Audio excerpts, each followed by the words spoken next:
So we're going to talk about the process of elimination. It has two meanings. So one is we've got to eliminate the waste, the toxins in our system through our kidneys, our liver, and our bowels. We've got to eliminate in that form of the word as quickly as possible. And the second part of it is now then we need to start eating in a way that we can use the process of elimination to figure out the culprit or the variable that's causing us problems. So for example, if we know that we're hooked on sugar, we may not need to do the process of elimination, but let's say we're having food allergies. Okay, so this is a process that can work for food allergies. And we know that we feel horrible and that our energy's in the dumps, but we don't know why. Or that we're experiencing some sort of stomach cramps or skin problems or whatever. So our body is saying something's not working and we don't know what it is. So that's the other reason why we would use this process of elimination in both ways, to just detox the system completely and to be able to narrow down what variables are affecting that. We're going to talk about a diet.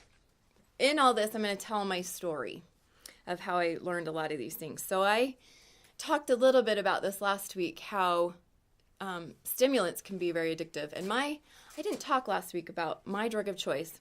I'm a dopamine addict, and I literally did get addicted to cocaine. And cocaine is a pretty strong, obvious dopamine type drug. And it was what kind of clicked with my brain. But the stimulant side of it relieved depression for me. Actually, Freud thought this was an antidepressant at one point. So it does kind of work with that, which is a scary thought. But it did. But it's the dopamine that was relieving the depression and that was allowing me to have higher energy. So when I quit, it all came back. So then I dealt with the low-grade depression again, and I had the problems with weight started to occur. So I'd, through high school, I was a size 5-ish, got down to about a size 3 using the stimulants. And then over the 8 years, so I got clean, and I can, tell that story someday, but it wasn't something I relapsed with, which was, thank goodness. But in 8 years, I experienced that low-grade depression, and I had weight gain of about a size a year. So then I went from about a size 3 to a size 11, which was really depressing. And that can be a real trigger for people to relapse. And for me, it wasn't an option. But I didn't know what else to do so that my body could be in balance. And, in my searching for answers, I discovered 2 books around the same time. And at this time, I was also an alcohol and drug counselor. So I was, I had to stay clean. I had, a responsibility. And it was, a personal value. It was really strong of mine. I also found through that course that I couldn't use caffeine either because it would trigger the same problems, and chocolate also did. So I was super sensitive. So I found a couple of books that explained more about what was going on from the nutrition perspective. And those were Potatoes Not Prozac and 7 Weeks to Sobriety. In both books, I talked about this allergic addictive pattern.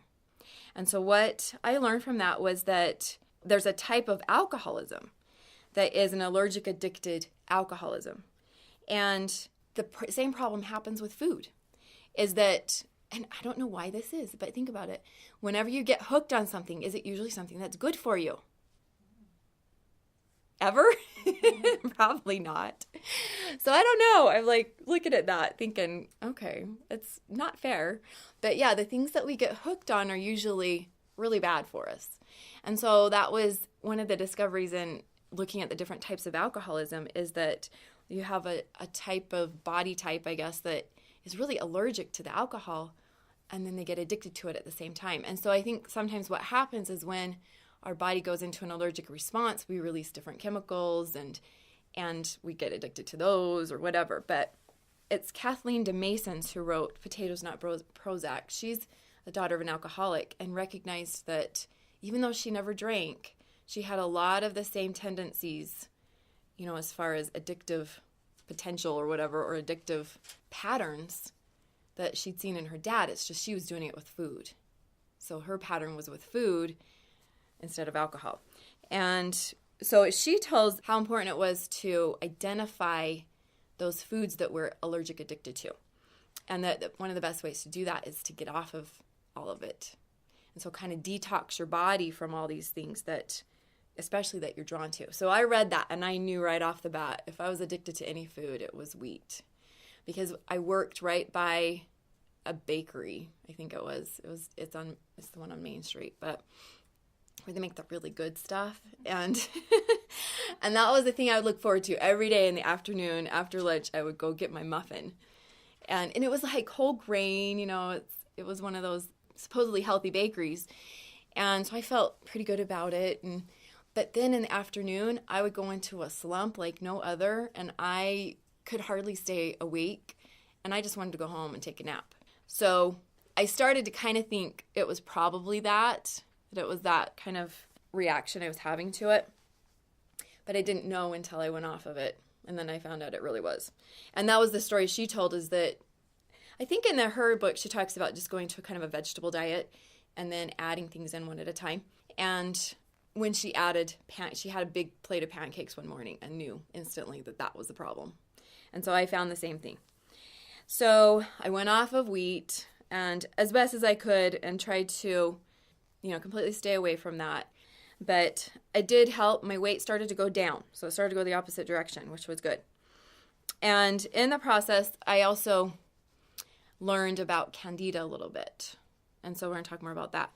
But as I was, kind of learning, experimenting, and I'd relapse. It was just like an alcoholic. I would be on the wagon, and I'd be doing good. And then I'd fall off the wagon, and I'd have my weed again, and I'd get into that pattern again and start feeling the same low energy and kind of mood swings and depression and difficulty concentrating was some of the things I found with it. And then I'd, once I get off of it, I'd feel better. So I couldn't figure out why was I so addicted to this. So let me explain addiction to alcohol a little bit. So I studied this. In the process, when someone drinks alcohol, it turns into acetaldehyde in the body. Okay. Acetaldehyde is a poison, and it is in the same family as formaldehyde. So you think about that. That's not something you want in your body.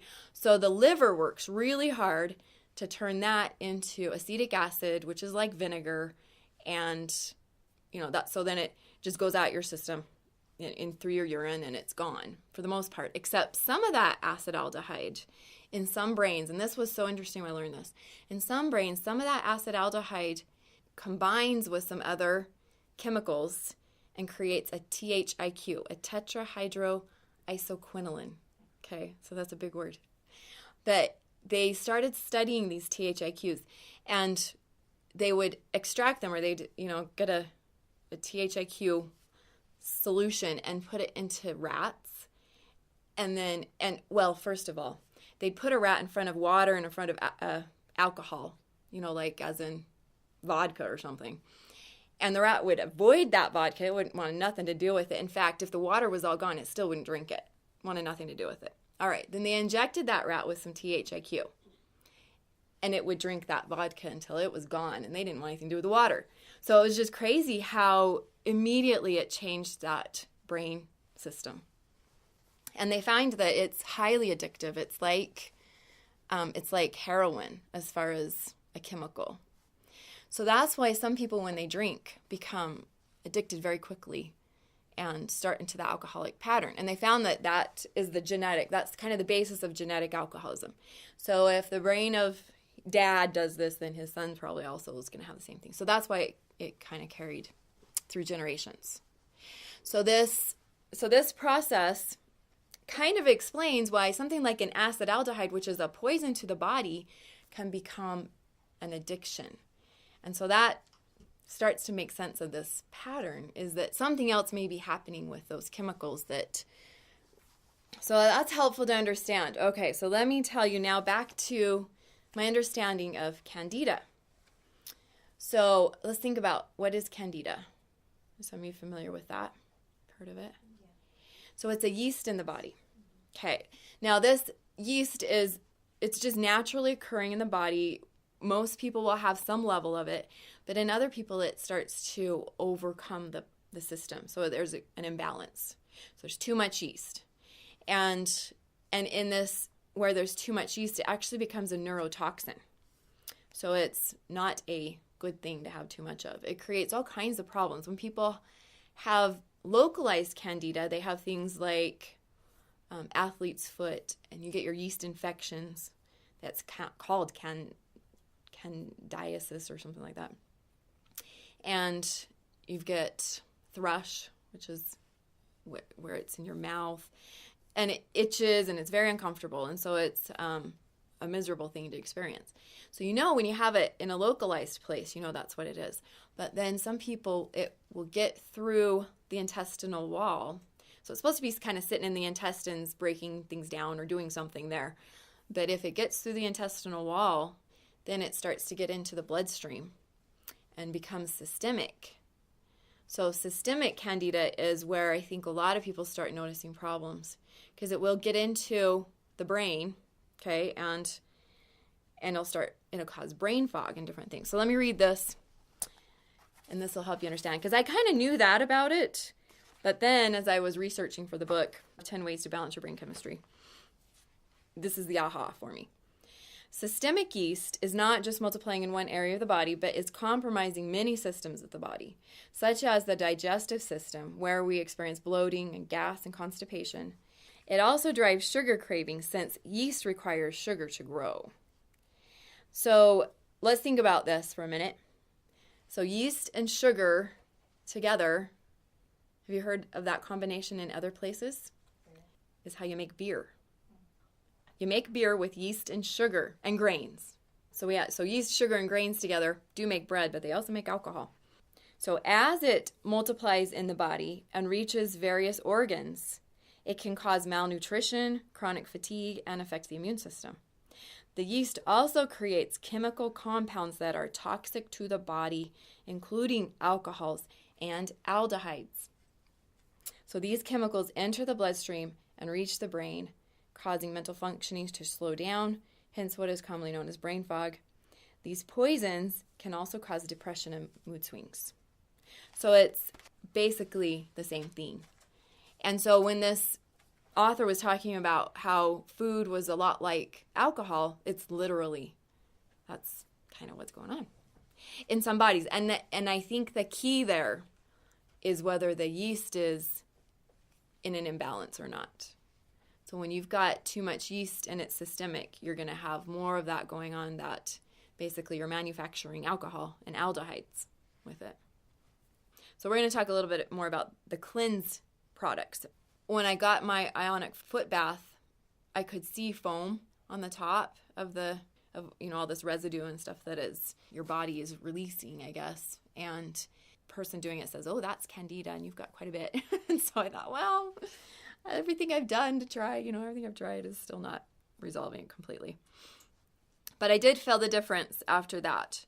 And so that was good. I also, around that same time, found the Wolf Clinic, and it's spelled WOLFE Clinic. And they have what's called a lemonade cleanse. And they explained, so I was doing searches trying to understand how to get this out of my system. And they suggested the lemonade cleanse is what they call it. I kind of come up with a combination of the fresh pressed apple juice, fresh squeezed lemon, and cayenne pepper. So that can be a good detox cleanse drink. But in going through this whole thing, they also mentioned royal tea. And that ended up being the best thing I ever found.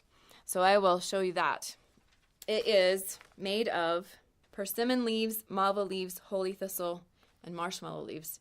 So as I've learned about the GAPS program, it's Andrea Choate is our local GAPS practitioner that you can learn a lot about that. She looked at that when I had a little consult with her, and she said, wow, this would be really good for alcoholics trying to cleanse their liver. And I thought, well, that's interesting. So it's going to help with the candida and the acetaldehydes, or aldehydes, I guess they are, and everything else that is building up. It's going to help cleanse that really well. But it does cleanse the liver. It cleanses a lot of different organs of the body. The royal tea you can get through the Wolf Clinic, and I also have a link to it on my site in my A store. And my new website now is christineprice.com with no H. So CRISTINE Price detoxification.com. And there's an A store that lists all these cool things. So it's got the book, the potatoes, nut, Prozac. And so I put the supplements on there and the teas on there. But they're usually $39, I think, for a package. And that's 12 tea bags. I use just one tea bag to make a quart of tea. And then it lasts me a few days. Because even when you're doing a major detox, you're only drinking 3 cups a day.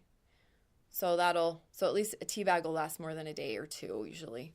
And then I don't drink it every day. A bag like that will last me a couple months at least. Just depending on how often you use it. But yeah, you're not using 1 tea bag per cup. It's a tea bag per quart. You can tell it's just cleansing all kinds of organs, which is awesome. Okay, so there's the idea of the cleanse part. So now we're going to talk about the whole picture here of eliminating this, these culprits and the problems we're having.